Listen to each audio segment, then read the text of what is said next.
अच्छा, तो ये इस लेक्चर का पार्ट 2 है, और अगर किसी ने पार्ट 1 ना देखा हो तो आप मेरे जो आईडी है law of for back bencher, उसके प्लेलिस्ट में जाइए और वहाँ पे लॉ ऑफ टॉट का जो प्लेलिस्ट है उसमें इसका पार्ट 1 आप लोगों को जो है मिल जाएगा। तो इस तकरीबन हमने लेक्चर जो है वो पार्ट 1 में कवर कर दिया है। तो अब जो है हम मज़ीद इसको कंटिन्यू रखेंगे। तो मैं कह रहा था कि यहाँ पे जो ये डेट है, डेट यानी कि फॉर एग्ज़ाम्पल ए ने बी को कुछ उधार दिया है, ठीक है, कुछ पैसे उधार दिए और बी जो है वो मर गए। तो जैसे बी मर गए, यहाँ पर मैंने ये एग्ज़ाम्पल दी कि ए ने बी को जो है 10,000 रुपये उधार दिए। अब ये जो 10,000 रुपये दिए तो बी जो है बाद में जो है बी अगर मर जाएं तो ए जो है वो बी के लीगल रिप्रेजेंटेटिव पर सूट फाइल कर सकता है और कह सकता है कि बी ने जो है मुझसे 10,000 रुपये लिए थे, लिहाजा मुझे वो 10,000 रुपये वापस कर दिए जाएं। मगर बात यह है कि यहाँ के जो बी के लीगल रिप्रेजेंटेटिव है उनकी लाइबिलिटी लिमिटेड है। लिमिटेड कैसे? फॉर एग्ज़ाम्पल उनकी लाइबिलिटी उस एसेट्स तक लिमिटेड है जो कि उन्होंने बी से इनहेरिट किए हैं, ठीक है। किसी भी इंसान के मरने के बाद उनके जो प्रॉपर्टी है या एसेट्स है वो इनहेरिट हो जाते हैं, किसको? ट्रांसफ़र हो जाते हैं। उनके जो लीगल हायर्स हैं या लीगल हेयर्स हैं या जो लीगल रिप्रेजेंटेटिव है उनको जो है वो ट्रांसफ़र कर दिया जाता है। तो लिहाजा उनकी जो लाइबिलिटी है वो उन एसेट्स तक जो है लिमिटेड है। तो इसी तरह अगर जो बी के लीगल रिप्रेजेंटेटिव है उनके पास जो एसेट्स हैं वो अगर 900 रुपये हैं तो वो, और कर्ज़ा कितना है? कर्ज़ा 1,000 रुपये है। तो ये जो 900 रुपये जो है ना वो ये ए को दे देंगे और कहेंगे कि भाई बी के पास और कुछ था ही नहीं तो हम आपको क्या दें। तो इसी दौरान अगर ए सूट फाइल करेगा अपने लीगल रिप्रेजेंटेटिव पे अपने 100 रुपये रिकवर करने के लिए, तो ये जो केस है वो मतलब वो डिसमिस हो जाएगा। डिसमिस क्यों होगा? वो कहेंगे कि भाई जो बी के पास एसेट्स थे वो तो इनहेरिट, हमारे पास जो बी के एसेट्स थे वो 900 रुपये के थे, लिहाजा हमने इसको 900 रुपये दे दिए। तो इसी तरीके से डेट्स जो है, अगर कोई शख्स मर जाए या दोनों में से, या ए ने बी को दिए, ए मर गया, तो ए के लीगल रिप्रेजेंटेटिव बी से जो है वो अपना पैसे जो है उनके जो ए ने जो बी को दिए हैं वो रिकवर कर सकते हैं। तो इसी तरीके से अब ये है कि person dies during litigation. For example A ने बी पर असॉल्ट किया और ए ने बी पर असॉल्ट किया, बी ने जो है सिविल सूट जो है फाइल किया है ए के ख़िलाफ़, और अभी इसी दौरान जो है या बी या ए मर गए, ठीक है, तो ये मैगजीम एप्लीकेबल हो जाएगा। एक्शो पर्सनलिस मोरिटर कम परसोना, यानी कि वो personal right of action dies with the person.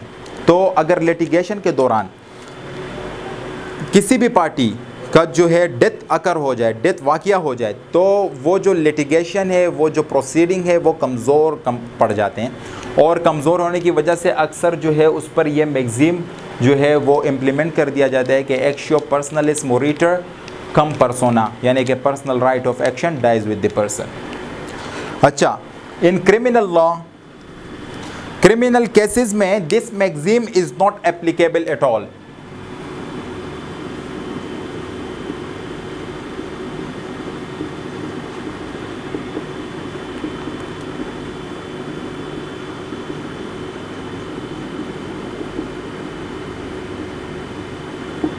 This maxim would not be applicable at all, या this maxim is not applicable at all। Criminal law में ये मैगजीम जो फॉर एग्जांपल ए ने बी को जान से मार दिया और फिर कहे कि एक्शो पर्सनलिस मोरिटर कम परसोना, personal right of action dies with the person, B जो है मर गए, लिहाजा जो है कोई केस हो ही नहीं सकता, तो ऐसा नहीं होगा।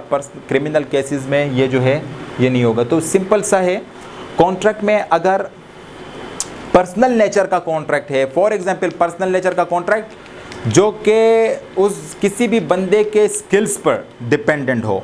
फॉर एग्जांपल ए जो है, हम कह देते हैं कि ए ने बी से कहा कि मेरे लिए फ़ोटो पेंट कर दो, बी जो है एक पेंटर है, बी मर गए, तो ए इसके लीगल रिप्रेजेंटेटिव को सू नहीं कर सकता, ए जो है इसके लीगल रिप्रेजेंटेटिव पर सूट फाइल नहीं कर सकता और कॉन्ट्रैक्ट जो है वो वाइड हो जाएगा। और अगर पर्सनल नेचर का कॉन्ट्रैक्ट नहीं है तो सिंपली फर्स्ट वीडियो लेक्चर में मैंने आपको इसी से रिलेटेड जो मेरा फर्स्ट वीडियो लेक्चर है उसमें मैंने आप लोगों को बता दिया है कि क्या होगा, मगर बैर के फिर भी एक दफ़ा मैं रिवाइज कर देता हूँ। जो अब पर्सनल नेचर का कॉन्ट्रैक्ट वाइड हो जाएगा डेथ पर, और अगर दोनों में से कोई किसी का भी डेथ हो जाए, पर्सनल नेचर में दोनों पार्टी में से किसी का भी कॉन्ट्रैक्ट हो जाएगा तो contract would be declare void. और उसके साथ साथ जो है अगर पर्सनल नेचर का नहीं है, not personal nature contract, for example contract है दो फरीकैन के दरमियान, एक ने कहा कि मैं आपको घर दूंगा, दूसरे ने कहा कि मैं आपको 50 लाख रुपए दूंगा। अगर घर देने वाला मर गया है तो ये जो 50 लाख रुपए देने वाला बंदा है ये उसके लीगल रिप्रेजेंटेटिव को कहेगा कि जो आपके जो बड़े थे या जो इस घर के जो मालिक थे उन्होंने मेरे साथ ये कॉन्ट्रैक्ट किया कि मैं आपको 50 लाख रुपए पे घर दूंगा, लिहाजा मुझे घर जो है अभी चाहिए। तो इसी तरीके से ये जो है ये वॉइड नहीं हो सकता, कॉन्ट्रैक्ट वॉइड नहीं होगा। नॉट पर्सनल नेचर का है तो वॉइड नहीं होगा। पर्सनल राइट बता दिया कि ये पर्सनल राइट है। ए ने बी पर असॉल्ट किया, बी मर गया तो केस जो है डिसमिस, ठीक है, कोई सूट फाइल नहीं कर सकेगा, representative legal representative suit file नहीं कर सकेंगे। इसमें थोड़ा सा मैं आप लोग को एक और बात बताना चाहूँगा कि इन केस डिफेमेशन से किसी डिसीज पर्सन यानी कि कोई मरहूम है उनको डिफेम किया गया हो, यानी कि उनकी डिफेमेशन हुई हो, ठीक है, तो क्या सिविल एक्शन जो है फाइल, उसके जो लीगल रिप्रेजेंटेटिव है वो सिविल सूट फाइल कर सकते हैं। तो इसमें मैं आप लोगों को बता दूं कि अगर डिफेमेटरी स्टेटमेंट में उसके रिलेटिव या फ्रेंड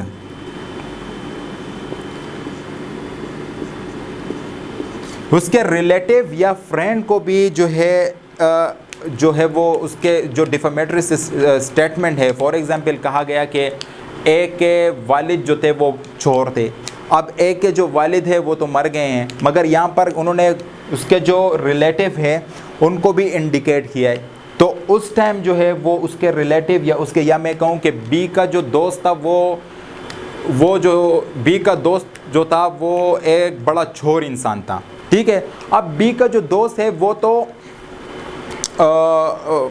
मतलब मर गए हैं, लिहाजा बी को मैंने यहाँ पर इंडिकेट किया है। ये अल्टीमेटली मैं डिफेमेशन किसका कर रहा हूँ, ये मैं डिफेमेशन कर रहा हूँ बी का जो जिंदा है। और जैसे मैंने कहा कि ए का वालिद जो था वो चोर था, तो इसी तरीके से मैं अल्टीमेटली डिफेमेशन किसका कर रहा हूँ, मैं कर रहा हूँ ए का।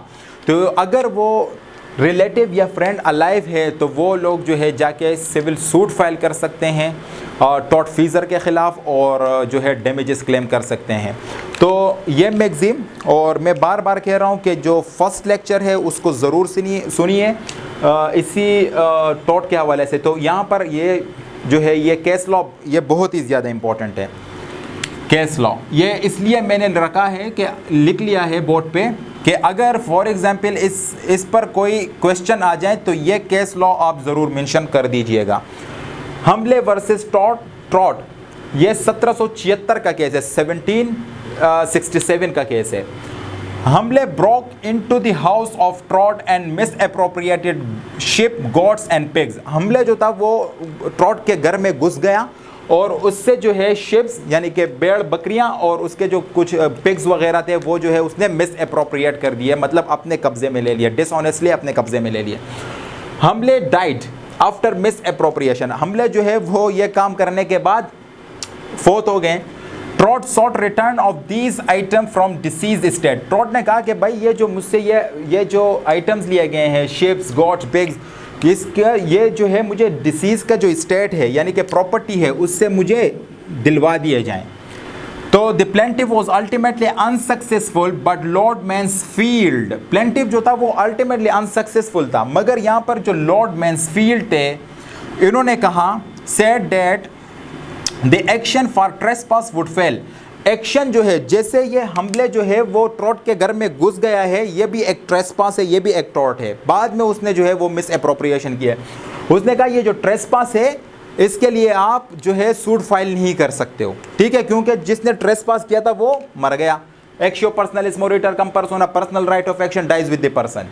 तो जिसने टॉट कमिट किया था, जो अंदर हुआ था आपके परमिशन के बगैर, यानी कि टॉट के परमिशन के बगैर हमले जो अंदर हुआ था, ट्रेसपास यानी हद से ज़्यादा बढ़ गया था, तो वो जो है वो ख़त्म हो चुका है, वो राइट आपका ख़त्म हो चुका है, क्योंकि हमले जो है वो फौत हो चुके हैं। As it was against the person not the property, क्योंकि ये जो आपका राइट है वो हमले के ख़िलाफ़ है, हमले के प्रॉपर्टी के ख़िलाफ़ नहीं है। An action for contract and trover would succeed, और जो कॉन्ट्रैक्ट है, फॉर एग्जांपल मैंने आपको बताया नॉट पर्सनल नेचर के कॉन्ट्रैक्ट, और जो ट्रॉवर है यानी कि फॉर एग्जांपल आप मिस अप्रोप्रिएशन, आपने जो है डिसऑनेस्टली किसी की प्रॉपर्टी को मिस अप्रोप्रिएट कर चुके हो और उसके बाद वो जो है वो बंदा मर जाए, तो वो जो है वो रिकवर हो सकते हैं। तो ये बहुत ही इंपॉर्टेंट केस है और उसको कहा जाता है कि it is one of the founding case of this magazine एक्शो पर्सनलिस मोरिटर कम पर्सोना। तो यही है, और ये केस जब भी अगर इस पर क्वेश्चन आ जाए तो ये जो है आप लोगों को ये जो पॉइंट्स मैंने लिखे हैं इसको ज़रूर जो है नोट डाउन कर दीजिएगा। अगर क्वेश्चन आ जाए पेपर में तो ये पॉइंट ज़रूर, ये केस, इस केस को ज़रूर मेंशन कर दीजिएगा। अब तक के लिए मैं इजाज़त चाहूँगा। अल्लाह हाफ़िज़।